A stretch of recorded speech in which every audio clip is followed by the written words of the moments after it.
Melbourne weather.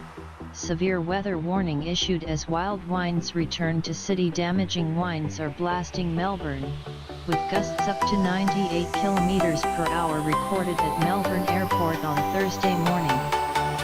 At St Kilda Beach, the wind was gusting at up to 74 km/h at 6:30 am. Conditions have been slightly better in the city with top wind speeds up to 54 km/h greeting early morning commuters. The Bureau of Meteorology issued a severe weather warning for damaging winds with gusts up to 100 km/h expected for Thursday morning and afternoon. An SES spokesman said about 50 calls have been received overnight, mostly for fallen trees, but said it has been pretty quiet. Despite the warning, we've got half a dozen active jobs right now, he said, which included several calls for help in Gisborne, just north of Melbourne.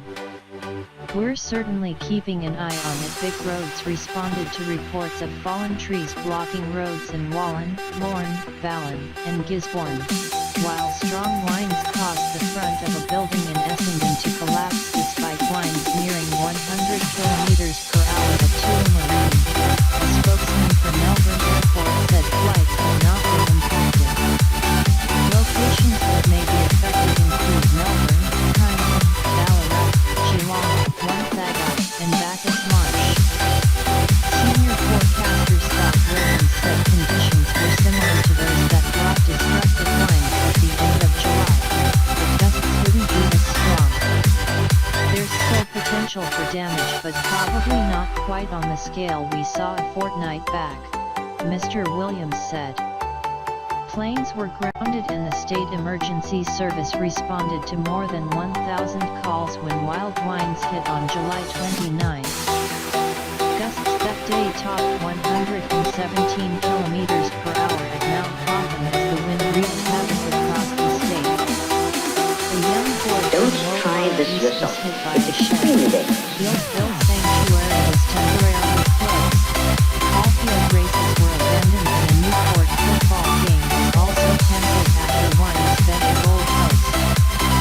Mr. Williams said the cold front responsible for Thursday's blustery weather had already produced strong winds and 70 to 80 millimeters of rain in Western Australia.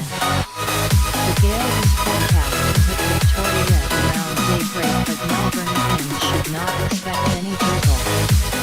Just lots of wind, Mr. Williams said. Thursday night will bring a brief respite from the gales before another burst on Friday, particularly around coastal areas. After that, the calm. Temperatures are forecast around 19 degrees next week, and Mr. Williams said there was a possibility of tipping into the 20s. The warmth will stick around further north, so there's potential for further defrosting if the winds play in our favor. I think it might almost be heralding the start of an early spring, Mr. Williams said.